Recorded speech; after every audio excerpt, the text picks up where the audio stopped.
कि हमारी सत्संग का जो विषय है वो बहुत प्यारा विषय है। उस विषय में हम जानेंगे कि ब्रह्मा विष्णु और शिव के पिता कौन हैं। क्या इनके कोई पिता है भी या नहीं, कि यही त्रिगुणी परमात्मा है, ये परमात्मा कोई और है। बहुत प्यारा विषय है। इस विषय के लिए हम सारा खेल समझना पड़ेगा। सिर्फ और सिर्फ ये 2-3 चीज़ें बताने से आपको बात समझ में नहीं आ जाएगी। तो बहुत सी बातें समझनी है और सत्संग को पूरा सुनना है।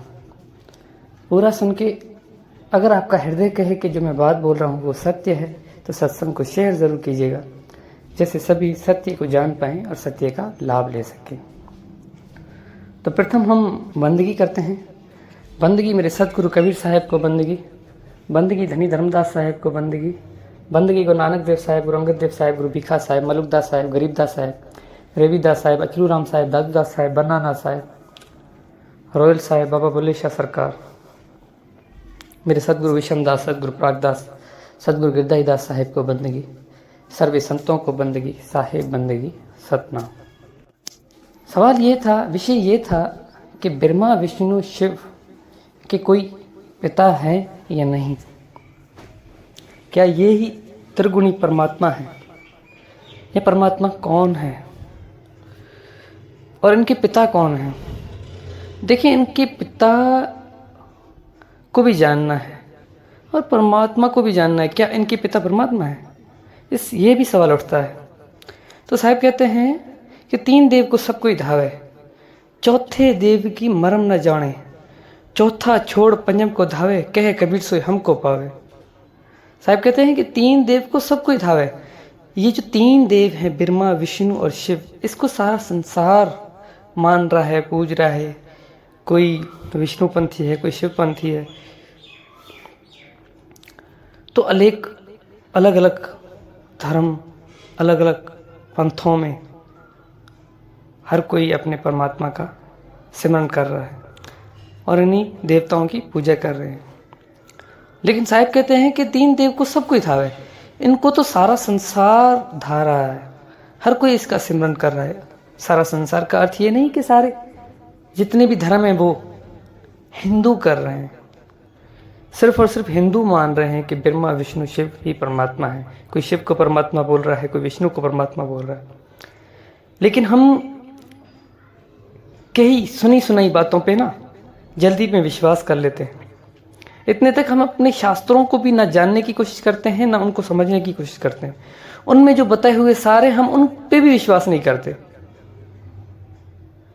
गीता में लिखा हुआ है, अध्याय नंबर 9 श्लोक नंबर 25 में, उसमें कहा गया है कि भाई जो पितरों की पूजा करते हैं वो पितरों को प्राप्त करते हैं, जो भूतों की पूजा करते हैं वो भूतों को प्राप्त करते हैं, जो देवताओं को पूजा करते हैं वो देवताओं को प्राप्त करते हैं, और जो मेरी यानी कि जो परमात्मा की पूजा करता है, जो उसका सिमरन करता है, वो मुझे, उसी को यानी मुझे प्राप्त करता है, परमात्मा को। हम क्या कर रहे हैं? देवताओं को ही पूज रहे हैं, देवताओं को ही परमात्मा मान के बैठे हैं। ब्रह्मा विष्णु शिव कौन है? ये तीनों ही देवता हैं। विष्णु देवता, शिव देवता और ब्रह्मा जी। इसीलिए साहब का 3 देव को सब कोई, ये देवता हैं। और इन देवताओं के गुण कौन से हैं? रजोगुण, सतोगुण और तमोगुण। रजोगुण ब्रह्मा जी, सतोगुण विष्णु जी और तमोगुण शिव जी। जो सृष्टि का आधार करते हैं, जो सृष्टि को बनाते हैं, जिसके कारण सृष्टि की उत्पत्ति होती है, वो कौन है? ब्रह्मा जी है। जो सृष्टि को चलाते हैं वो कौन है? विष्णु जी है। जो सृष्टि को खत्म करते हैं वो कौन है? शिव जी हैं। लेकिन इन तीनों का काम है, लेकिन इन तीनों के ऊपर भी कोई है जो सृष्टि को बनाने की आज्ञा देने वाला। वो कौन है? ब्रह्म क्या कर रहा है? ब्रह्मा क्या कर रहा है? सृष्टि को बना रहा है, लेकिन बनाने की आज्ञा देने वाला कोई और है, और जो आज्ञा देने वाला है वो उनके पिता है। संतो भाई, मन बिन कर्म नहीं होता। धरा के गन रे सुन नहीं होता, फिर तुम दोनों कौन था। संतो भाई, मन बिन कर्म नहीं होता। मन के बगैर कोई भी कर्म नहीं हो सकता, और मन ही ब्रह्मा विष्णु शिव का पिता है। मन, माया और 3 गुण, हम कहते हैं ना मन, माया और 3 गुण का ये सारा खेल है। मन कौन है? ब्रह्म है। माया कौन है? इनकी माता दुर्गा है। और ब्रह्मा विष्णु शिव ये खुद है। इस पे साहिब की एक पहेली, एक बूझ है। साहिब कहते हैं कि आजा का घर अमर है, पुत्र के सर भार, 3 लोक नाती ठगा, पंडित करो विचार। आजा का घर अमर है, यानी आजा कहते हैं नानी को, जो हमारा नाना होता है उसको हम आजा कहते हैं। कि आजा का घर अमर है, पुत्र के सर भार, 3 लोक नाती ठगा, पंडित करो विचार। अब पुत्र कौन है? वो ब्रह्म है, ब्रह्म यानी कि मन। और मन की जो पत्नी है वो कौन है? वो माया है।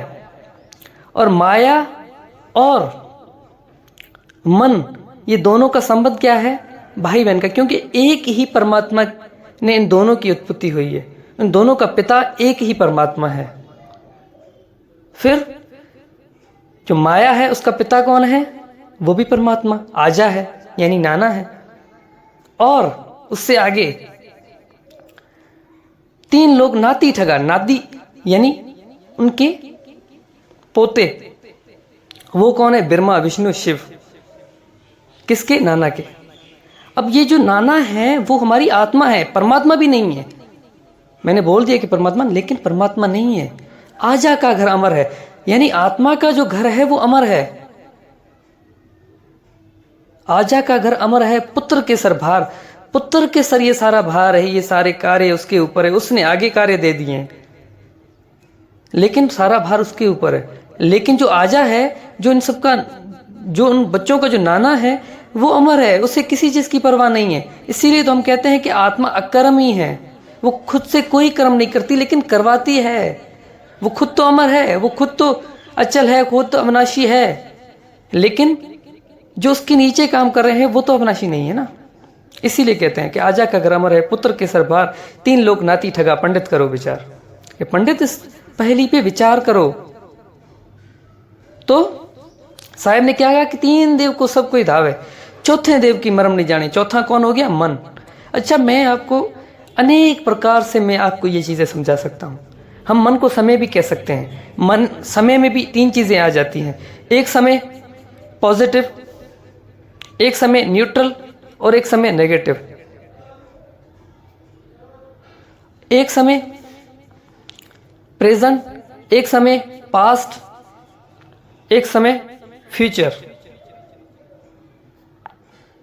तो हर एक चीज का एक के कारण संसार की उत्पत्ति हुई, वो कोई समय था।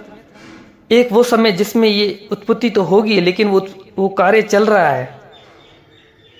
दूसरा वो प्रेजेंट का, और जो आगे वाले समय आने वाला है, जिसमें मृत्यु भी हो सकती है, कुछ भी हो सकता है, हमें कुछ भी पता नहीं, वो फ्यूचर है। ये सारा खेल ही मन का है। मैंने प्रथम ही बता दिया कि मन बिन कर्म नहीं होता, मन के बगैर कुछ भी नहीं हो सकता। तो सवाल ये उठता है कि मन को मारें कैसे? ये सवाल है। आप इस पे विचार करें और गुरुओं से पूछें। देखिए, हर चीज अगर मैं बता दूंगा तो आप किस चीज की खोज करोगे? मन को मार कोई नहीं सकता। मन को जानना है, मन है क्या। सिर्फ शब्दों में नहीं पकड़ना। मैंने बोल दिया कि मन ही जो है ब्रह्मा विष्णु और शिव के पिता है, लेकिन ये तो एक शब्द हो गया, मेरे बताई हुई बात हो गई। लेकिन सत्य में मन है क्या? माया है क्या? 3 गुण है क्या? और उसके अलावा आत्मा क्या है? आत्मा, हम सारे आत्मा आत्मा करके पकड़ के बैठे हुए हैं। आत्मा, हम एक शब्द को समझ बैठे हुए हैं, लेकिन सत्य में आत्मा है क्या? कौन सी वस्तु है आत्मा? कौन सी वस्तु है मन? कौन सी वस्तु है ब्रह्मा विष्णु शिव? कौन सी वस्तु है दुर्गा? हमें उन वस्तुओं को जानना है, उन वस्तुओं की खोज करनी है, ना कि हमें इन नामों के पीछे पड़ना है। साहब कहते हैं आत्म अनुभव ज्ञान की जो कोई पूछे बात, वो एक अनुभवी बात है, वो एक वस्तु है। जो कोई पूछे बात, जैसे गूंगा गुड़ खाए के कौन मुख कहवे स्वाद। जैसे गूंगा एक गुड़ का रस लेता है, आनंद लेता है, वो उसका स्वाद कैसे बता सकता है, नहीं बता पाता। इसी प्रकार हमें उस वस्तु को जानना है, ना कि उनके नामों में उलझना है। ज्ञान तो शास्त्रों में पढ़ा हुआ है, ऐसे तो सारे ज्ञानी हो जाएंगे, लेकिन अगर हम उस वस्तु को जानते नहीं, उसको कभी अनुभव नहीं किया, तो उस चीज के जानने का क्या अर्थ।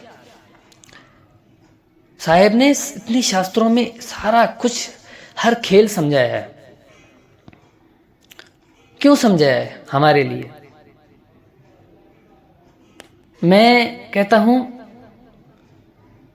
कि अगर धर्मदास साहेब नहीं होते तो साहेब सिर्फ और सिर्फ सत्य का ज्ञान देते और यहां से चले जाते, उस सत्य का प्रचार करके। थोड़ा सा ज्ञान होता, थोड़ी सी वाणी होती, उस वाणी में थोड़ी सी सैन होती, क्योंकि सत्य ज्ञान बताने लिखने पढ़ने वाला नहीं है, वो एक सैन है, वो एक विधि है जो गुरु देता है। बस इस वस्तु पे आप, इस विधि पे चलो, इस सैन पे चलो, आप उस सत्य को अनुभव कर लोगे। और सत्य की कुछ निशानियां होती हैं, वो बताते हैं कि ऐसा ऐसा आपको अनुभव होगा। वो हमें वही बता सकेगा जिसने अनुभव किया है, उसी को हम सद्गुरु कहते हैं। और जिसने उसको अनुभव नहीं किया वो सद्गुरु नहीं है, वो गुरु भी नहीं है। हाँ, ज्ञानी गुरु तो बड़े हैं, दूसरों को ज्ञान दे देते हैं, लेकिन खुद अगर उस सत्य को अनुभव नहीं करते तो वो ज्ञान किस काम का। एक गुरु के कहने पे मैं उस सत्य को अनुभव कर रहा हूं, अगर मेरा गुरु उस सत्य को अनुभव नहीं करता तो मेरा गुरु तो अभी भी भवबंधन में फंसा हुआ है ना। या अगर मेरे गुरु ने अनुभव कर लिया और मैं अगर उस सत्य पे नहीं चलता हूं तो मैं भी अगर अभी तक फंसा हुआ हूं। तो हमें सत्य को अगर जानना समझना होता तो धर्मदास साहेब थोड़ी ही चीजें पूछ लेते। लेकिन मैं कहता हूं कि धर्मदास साहेब ने बहुत अच्छा किया कि साहेब ने इतने शास्त्र लिखवाए, साहेब से इतने सवाल किए।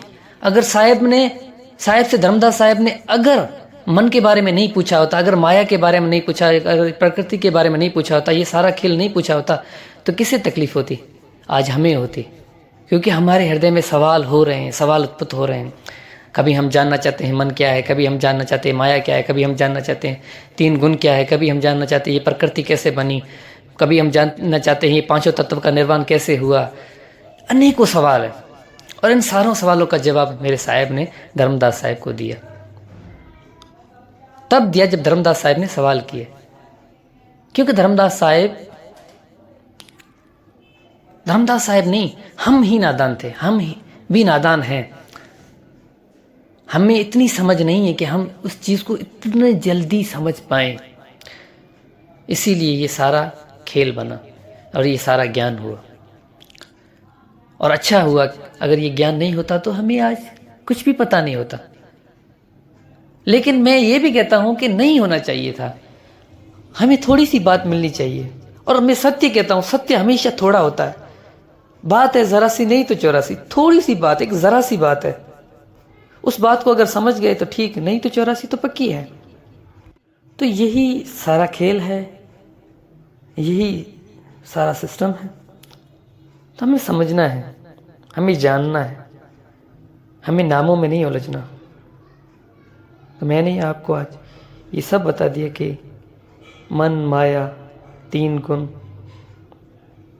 और आत्मा, उस एक साहिब की एक साखी से। तो बस यही आज की हमारी सत्संग का विषय था। अगली सत्संग हम बहुत जल्द करेंगे। आज के लिए इतना ही। साहिब बंदगी सतनाम।